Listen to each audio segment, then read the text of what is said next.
Oh my gosh, I'm so sorry Oh, no for worries. being Five late. minutes? This is early. Do not worry. I'm still working. I'm working from home, as the cool kids say it. Uh-huh. And my manager was like, "Hey, let's have a meeting at 1:30," and that went until just now. Yeah, absolutely no problem. I Oh God. absolutely know how that goes. So,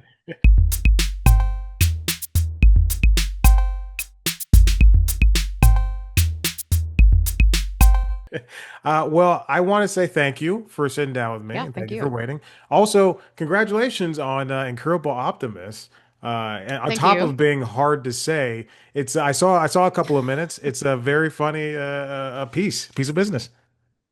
Thanks so much. Yeah, Incurable Optimist is about something specific because definitely the rest of it is very misanthropic. Like Incurable Misanthrope might have been better, but yeah, I have hope, I guess, is Yeah. the upshot. And you know what? We appreciate that. I love a hopeful comedian. I like how, initially you came out in this special with just like gratitude and then immediately went into a joke. And which is Yeah. like you announced the humility and then just immediately went to debase yourself. Yes, thank you for seeing me. What was it like recording this? I know it's your second piece of work, so I'm curious as to what what was the decision to go into getting this set of jokes ready to put out there for everybody else to enjoy. Well, I had, my first album, I didn't do video for one thing. So that was a piece. It was a lot more work than I anticipated. I thought it would kind of be the same as doing an album and just like with an extra piece, but no, it took a lot more watching myself, which I hated doing. Um, Never want to repeat that experience, but if I do another one, I probably will. Um, uh okay, so, sorry, can you repeat the question? I have ADHD and I am Yeah, no worries. No, it's just struggling. like how did you come about deciding on like this was you're ready for the next special and the next record, and then that you were going to go with the stuff that you wrote down for this. Yeah. Like Okay. what was your process? How'd you cut things? What Yep. what was that like for you?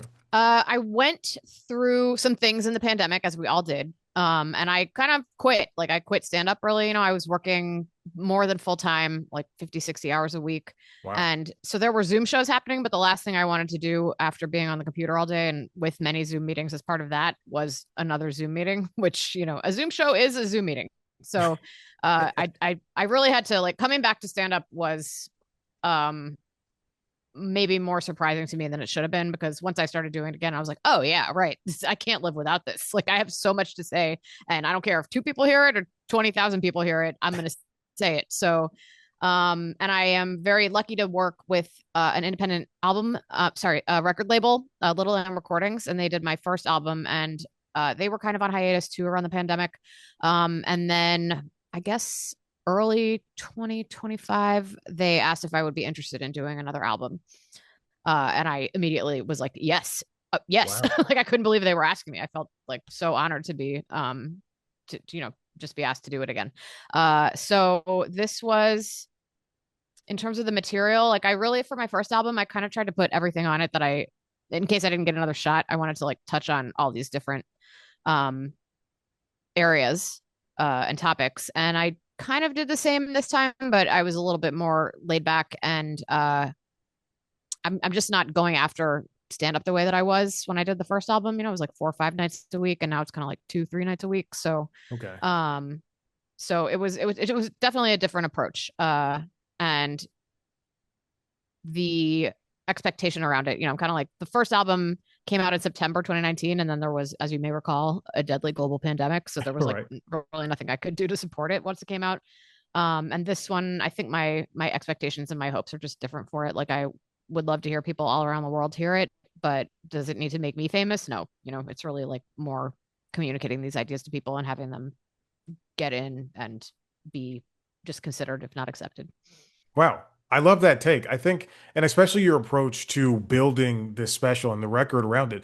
That it's fascinating because you hear that comedians should go out, as you said, 5 or 6 times a week, but to find that you like to understand that you have solace around 2 or 3 nights a week is great. It kind of feels like you understand where you want to be in your career, and you have goals, and you're going to achieve them in your own terms without having to basically fall into the trappings that are the old ways of doing comedy. Because there's so Hmm. many different ways to get your voice out there and to work. And I think you'd rather, and I'm probably imprinting, my thoughts onto how you feel about doing comedy, but I would rather have two or three like good and great nights as opposed to five or six okay nights, because quality is better than the quantity of it.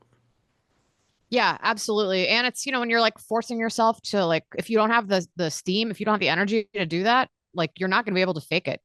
And that's one thing I love about live performance is like crowds know when you're faking it. And even if they don't know that they know, you're not going to get out of it what you could put into it if you had a little more energy, if you'd taken that rest on Wednesday instead of going out 3 nights in a row. Yeah. Um, so I mean, yeah, I also have been like very much through a metamorphosis of my own goals in comedy and just what success means to me. Um and like one of the reasons I came back was it was like if I left stand up, I would leave a whole community, like a pretty significant community that means a lot to me. And so doing stand up is really more about staying in community with the people whose ideas I love and respect Yeah. um and bringing new people into the fold when possible. When you left and then you came back and you got that first laugh, did you feel that same kind of adrenaline, that energy that you felt the first time you were on stage, or was it newfound? Was it completely different? How did that feel when you finally, maybe even outside of the Zoom shows, maybe even doing it in person again? How did that feel for you at that moment in time when you saw somebody laugh at a joke? I think it was maybe better than the first time because I realized that I hadn't like lost all the skills that I'd spent so much time building up because I really didn't do anything for over a year. And then my friend Calvin Cato, there's a venue in Queens that I can walk to called QED, and they were having backyard shows at the time. And he texted me once and was like, they were doing a backyard show, and he's like, "Hey, the trains are all messed up. A bunch of the comics can't make it. Can you get up here and do a set?" And Whoa. that was the first time that it was like 2 weeks after the vaccines came out. I was still like considering whether I was going to even go to the store. And Yeah. then I was like, well, I can come up there and I can promise to have pants on. Can I do a set? We will find out together. And then I got there and I was supposed to do like 12 minutes. And I was like, you want me to do 12 minutes? I'm not ready for that. So, but it went well. I managed to do it. And that was really it. Like, as soon as I did that, I was like, I guess I'm back now. And Yeah. I have been back ever since. Did you slip into, like, obviously I assume you went up there with old material, with the stuff that you did Yes. previously. Mm-hmm. Now, was it like slipping on it like a good old sweater that it fit everything, No. or oh It no, it was like wasn't. I forgot how to do this. Like I completely for where is the armhole, Like um yeah, I would not compare it to riding a bike. It definitely took a little time to get back into the, just knowing what's coming next, where you can Right. like think one thing while your mouth is saying another thing. Like that is you do need to do it a certain amount of time to be able to do that. Wow. Yeah. Yeah, it's fascinating. I did stand up. I don't know, maybe like I did it for a total of like four or five times, Hmm. and that was maybe 10 years ago. I just realized I'm much better at talking to funny people than trying to make other people laugh intentionally like that. But you're right. It's not like riding a bike. And I just think back to those times I did stand up when it was just open mics, or I was booked for an amateur night or whatever. It was They were so spread far apart, Hmm. and everything and nothing was the same. I thought it would be so funny if every single set was different and nothing was planned or anything, and it wasn't, obviously. Yeah. I like comedians do something that I don't think that I have the call for. But man, if I knew how to play an instrument, oh baby, I'd be up there playing a guitar immediately. Yeah, that makes sense. I don't know. I listened to a couple of your other episodes, and one thing I think the thing that from the pandemic that really drove me to try to do it again, after I got this like one opportunity that was just kind of a fluke, is like the realization that nothing matters. Like I just it was such a dark time in the pandemic, and it wasn't because of like staying home and not seeing people. That was actually great. It was like watching people just not care about the consequences of their actions. So at the end of the day, I came out with, I was like, well, I guess nothing matters. And you can take that one of two ways. You can do like nothing matters. I'm just going to be in despair for the rest of my life, or nothing matters. I have complete freedom to do whatever I want because nothing matters. So I have tried to adopt the second approach more than the first, although it does creep in from time to time. I like that. That's a form of freedom that not a lot of people can admit that they want or chase it, nor can do they want to chase after it. When you're writing your jokes, how are you finding, trying to mine something out of not wanting to have children or anything else that you talk about? Because writing a joke is very difficult, and then like trying to make that funny. And I know a lot of comedians who don't want to have children or like get married or anything. Mm-hmm. So how's your writing process for your jokes? For that kind of topic, it's really about defending my own life and my choices. And I actually had a podcast called Kid Life Crisis about deciding whether or not to have kids that I I did with saw another that. comic who does have kids. So, we tried to get people on. We had both sides of the coin where when we started the podcast, I was basically like, I don't think I'm going to do this. And then, you know, 2016 happened and I was like, I'm definitely not doing this. Um, so yeah, and it depends on the topic, but that one in particular is like I'll hear something just it doesn't even have to be directed at me, but I'll hear one of my friends tell a story about how, a conversation that they had where they felt really judged for not wanting kids, or I'll see something online and I'll just kind of come up with defenses for that I think I can make funny. I like that.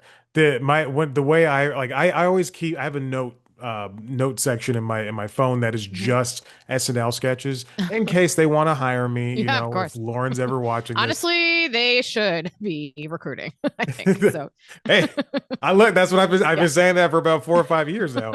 But it's I think, it's always great just to like write down something funny, even if I'm Oh, the only yeah. person that thinks is funny, Hmm. because if I wake up in the middle of the night or it's I get my best ideas in the morning. So Hmm. if I'm sitting here enjoying breakfast and I go, oh shit, that's hilarious. Let me just work on that. I think it's so great because that moment of inspiration, even if it lasts for a minute, Hmm. is so I gratifying. sometimes And don't even have time to get my pencil before it's gone, So really, yeah, it's a real scramble because I get a lot of mine when I'm like in that like liminal space between being asleep and being awake. So I have a Mhm. notebook by the bed, but it's like in a drawer. So sometimes if I like come completely out of my, if I'm like fully awake, I'm like, Yeah. what was I just thinking about? I have no idea. Like, but it's like that at all times of day. Honestly, I really have to be quick on the draw to get the idea down. Is your mind that always moving that quickly? Is that something that you have to worry about? You mentioned Oh your yeah. ADHD. Yes, I tune out of, many like I've tuned out mid sentence already while we've been talking. Like, and it was my own sentence, So yeah, it's a struggle. I yeah, I don't have a defense for I tried to go on medication and it gave me seizures, so I cannot Mhm. be I have unmedicated ADHD and that is just who I am, But I don't know, I think there was a documentary maybe 10 years ago about how rampant ADHD is in comedy and stand up in particular because you have to be so observant and notice things that other people don't notice. And usually that's because you're distracted from the topic at hand. So Do you want me mid-sentence from now on? I'm just going to interrupt myself and go, hey, hey, hey. I'll probably ask you to repeat the question like at least two more times while we talk.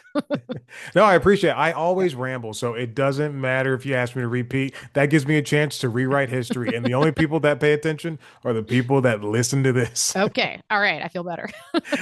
So tell me about this, what you do with Mindy. I saw that you guys do a golden comedy hour. Is that something that Golden is a Spiral. Yeah. golden So spiral? I don't know. You might not be old enough for Square One TV. Um, it was a show within a show. Or Square One was the show, and then they had a Math Net, which was like a fake detective show where they used math to solve crimes. Okay. Um, I know this sounds like where is she going with this, but so it's called Golden Spiral, which is based on the mathematical Fibonacci sequence, which is like 1 plus 1 is 2, 1 plus 2 is 3, 2 plus 3 is 5. So it goes 1, 2, 3, 5, 8, 13, 21, et cetera, et cetera. Okay. Um, so our show is called Golden Spiral Comedy, and the sets get longer according to the Fibonacci sequence. So we start off with like a five-ish, 5 minutes, 8 minutes, 13 minutes, 21. And that's it for the math. And there is no quiz, but it's a fun way to do the show because it's like you kind of start off like chop, chop, chop, and then you end up with like a longer set at the end. So And is we, is it just the two of you, or are you bringing up other oh yeah, no, comics? we book usually 4 or 5 comics every month. Okay. Yeah, so Okay. we do one of us hosts and one of us will do like an 8 minute set, and then we'll have the other. We'll just kind of like fill in the lineup from there. Whoa, so the both of you are like hands-on with this. This is Uh-huh. your show. Yeah. Yeah. Is that So we difficult have to a find new producer. people? No, Okay. people email, people want to do the show. Okay.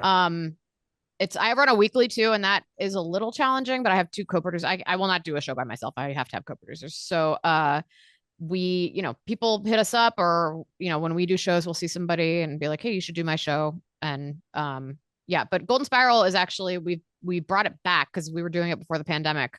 And then it took Mindy a very long time to feel comfortable going out in public with the Hmm. germs. Hmm. So once she did, we moved venues and we relaunched it in January of 25. So it's been back on a monthly basis since then, although we usually take August off.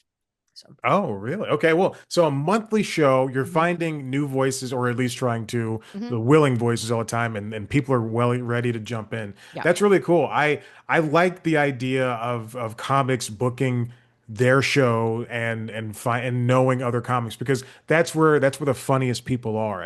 It's much better than, a venue person trying to see like, hey, maybe person X is good, maybe Yeah. person Y is good. And it's like, I mean, I think there's a good and bad side to this, but it's like I try to have, I have shoot for us to have lineups that aren't based on like who has the most followers or who's gone viral recently. It's like more of a who vibes with, I like to like envision the whole show and put together lineups that balance each other out and make sense versus like trying to just, cram whoever we think will get publicity. Like, what is that? Who Yeah. even cares? Um, I do an open mic on Tuesdays that I've been doing pretty much since I moved to New York. That's like, it's like 20 comics usually and maybe 4 or 5 audience members. Wow. So, and people are kind of like, why do you do that? Like, there's not even any audience there. And I'm like, it's like a salon during the Enlightenment. Like, it's just people getting up and telling each other their ideas. And then we like talk about them after, it's like really one of the most fulfilling things that I do my whole week, I think. I love that. And because you're talking shop after the fact, Mm-hmm. and somebody could give you that golden ticket I've to help gotten you so build your many, joke. yes, I've gotten so many tags, so many like improvements on jokes just from like doing them in front of that group of people.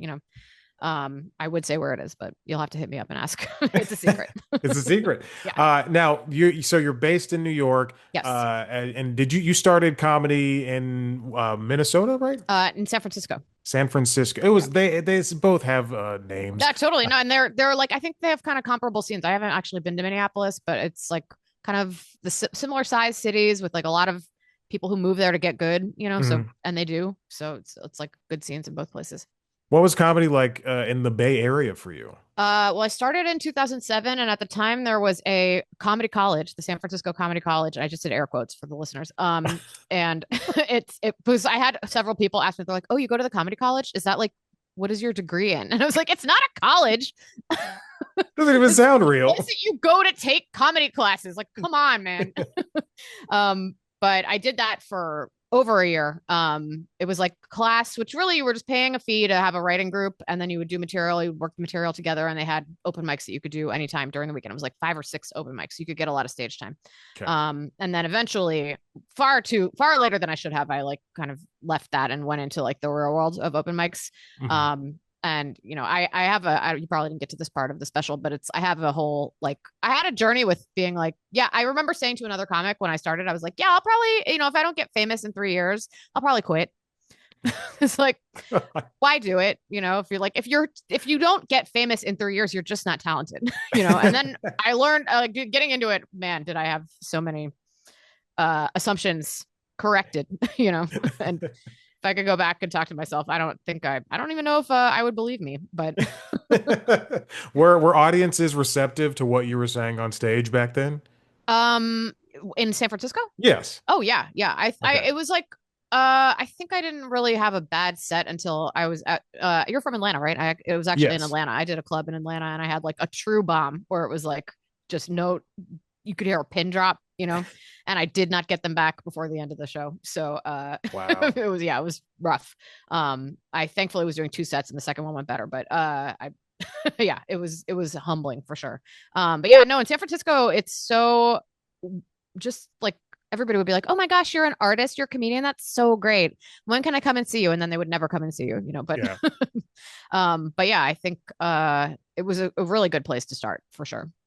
That's fascinating to me. I don't think I've spoken to anybody who started in the Bay Area or Minnesota as I call it. But it's comedy is different. I think all over the United States, and in terms of what we know to be comedy, or I guess the populace at large, it's Los Angeles or New York. Hmm. But then there's Chicago, and then people are doing stuff with improv and all Hmm. over the place, and even the Midwest has great comedy clubs. I wonder if for a comedian who is touring or who does different shows in different cities all over the states, do you find that you have to bend your jokes for other people for different areas, or are you able to? Is it translative to everything? I have to say, I don't travel that much. Like, I'm not, because this isn't my money making career, I kind of Mm, do it. It's so fun and I love to do it, but it's the executive function it takes to plan a trip and dates. It's like way above my pay grade. So, yeah. I would say, the opening track, well, spoiler alert, on the special is a joke about Trump dying. So I Mhm. do have to think about whether I'm going to open with that in some places.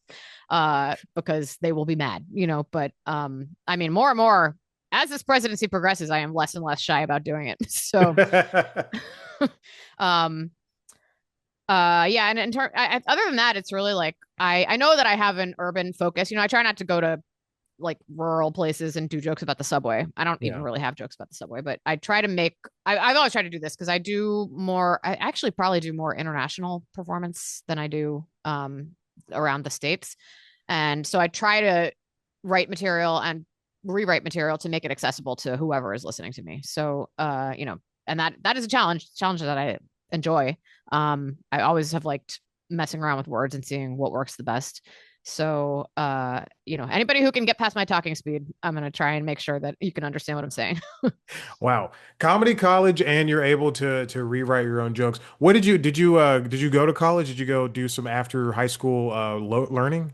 I did. I went to Georgetown and I did not do comedy at all. And I was there at the same time as Mike Birbiglia. And I think John Mulaney was a freshman when I was a senior, but we didn't know each other. Nick Kroll was in my class. So all these luminaries and then me. So, yeah, at the time I was really like, I had my plate full trying to make it and graduate, like I Yeah. was definitely not, it was a rude awakening to get to college and find out how much, like, I just really had not been in charge of my own time for a long time because my parents were so focused on me getting into a good college that I really didn't know what to do when I got there. Um, Wow. but I made it. I graduated. I'm not any kind of cum laude or anything like that. Neither But am I I. yeah. I mean I'm happy to have the degree. That was good. But yeah, like Mike Birbiglia was doing comedy stuff on campus, and I think Mhm. there were like comedy things to do, but I was kind of like, no, I have to just like get my office job the way my parents want. That's what we're doing here. When did That's you what when life did you is. break out of that? When did you feel like okay, I can do my own thing, and then maybe that's like when the seed was planted. I'm gonna Yeah. start making jokes. It took a long time because I wanted to do stand up since I was like 9 and we got cable and I started seeing stand up, but I never considered it like a viable career path for myself. But once I went into the world of having office jobs, I was doing like it's healthcare PR, which I still do kind of, freelance. But I could see that the career path that led to the promotions and the more money was a path to misery for me. Right. I was just going to be more and more miserable, and God knows how I would take that, how I would sublimate that feeling. Um, and I went to Colorado with my mom, and we got tickets to a comedy festival. And I'd always been a nightmare to go see stand up with because once we leave, I'd be like, I'm funny, I could do that, right? And then whoever Ah, was with me had to like talk me down and like validate me. So I did that with my mom, and she was like, "Yeah, I think you could. Maybe you should take a class." So I was like in the Denver airport googling comedy classes, and that's how I found the comedy college. And wow. yeah, and I was kind of like, "Oh, maybe I'll do it once and then not do it." And then no, that was in 2007. So Yeah. My first you like seeing comedy at a young age, like a stand up at a young age, is just so fascinating because there's no way you saw somebody who was age appropriate for you. Like it's Right. like I mean, I don't know. It was all on TV. So I think at least standards and practices were pretty strict. Like, right. and and my early influences were like Gallagher. Like I loved Oh, Gallagher. And it wasn't not the watermelon. I actually thought that was cheesy, oh, but okay, he had okay. like he had jokes about spelling, and like I don't know, it was honestly like the material was like very accessible to a 10-year-old for some reason. Well, yeah, it's Gallagher, but I can't believe Yeah. you said not the watermelon. That's the I first really and did not only enjoy it. It thing. was like, yeah, I know. Well, it's what everybody thinks of. And it was like clearly people had prepared. Like they were all wearing ponchos in the front row, but Yeah. after I saw him do it once, I was like, wait, he does it every time? I don't know. This is kind of He does a every little time. hack, maybe. I didn't know the word hack, but The first one special I saw was Ellen DeGeneres. We had a free HBO okay. Yep. weekend, Hmm. and I saw Ellen DeGeneres, and it got to the part where she, talked about coming out, and I did not understand what that meant. And I Yeah. was just Yeah. like, this woman is blossoming into a flower because I remember she like squatted down and she like blossomed out, and that was the joke, and everybody laughed, and I was just like, I guess this is funny. Yeah. That's wild. Cause I mean, I remember when she was a straight comic, and her Yeah. and Rosie O'Donnell both, like they could not talk about themselves because it just wasn't, the world wasn't ready. And then Elaine Boozler was my other big one when I was a kid. There probably are more, but I definitely remember watching Elaine Boozler specials like repeatedly. I don't think I've ever seen her do stand up. I don't think she does it anymore. She's like rich. She's like super rich now, so she does it occasionally for like, she'll do like animal benefits. Um, but it's like maybe a few times a year, not that's the like on the success road. that you've been searching for. Well, the early version of you was searching for. Yeah, That's yeah. the like I'm It going to was do that or comedy in nothing, 3 years. Yeah. Um, but yeah, I mean, it's really like as I kept doing it and kept like making friends and building community, I was like, this is pretty rewarding on its own. And actually, the success that I thought I wanted could kind of ruin it because it's like, I don't know, I'm not going to name any names, but there are people who are successful who I'm like, I don't want to be in a room with like the vibes are off. I can't do it. And it's like a fair number of people who I've known who've achieved that kind of success Mhm. kind of like, oh, that's what you need to have. Well, I don't have that. So I will just stay down here, I guess, on the lower levels, enjoying my life. Yeah, Um, and you it's not named them everybody. Okay. already. No, I'm not going to name them. And there are people that I'm happy for, but I'm not going to name them either because you'll notice who I don't say. So Mike Birbiglia, Nick yeah, Kroll, John yeah. Hey, Mulaney. I didn't say anything. I just said we went to college together. Well, Katie, I think you're very successful, and we had a successful time during this interview. I had a wonderful time. You're a very funny comedian, and I want to see this special and this record do well for you. Thank you so much. I hope it does. I hope it just, I'll leave you with this. I guess the best compliment I ever had was a girl came up to me after a show and was like, because she knew that I knew the host, and she was like, "Did Carrie tell you to do those jokes about me and my life?" And I was like, "Girl, no, those jokes are about me and my life." But she found them so relatable that she thought I had written them for her. So Wow. I hope that if somebody feels like I'm talking about their life, that's like such a huge compliment to me. That is beautiful. I love that. Katie, you've been wonderful. This has been fantastic. Thank you so Thank you much for so sitting much, down Chad. with Yeah, me. thank you for chatting with me. I really appreciate it. And yeah, have a great rest of the day. Yeah, you as well. And good luck Thanks. on the release. Thank you. All right. Bye.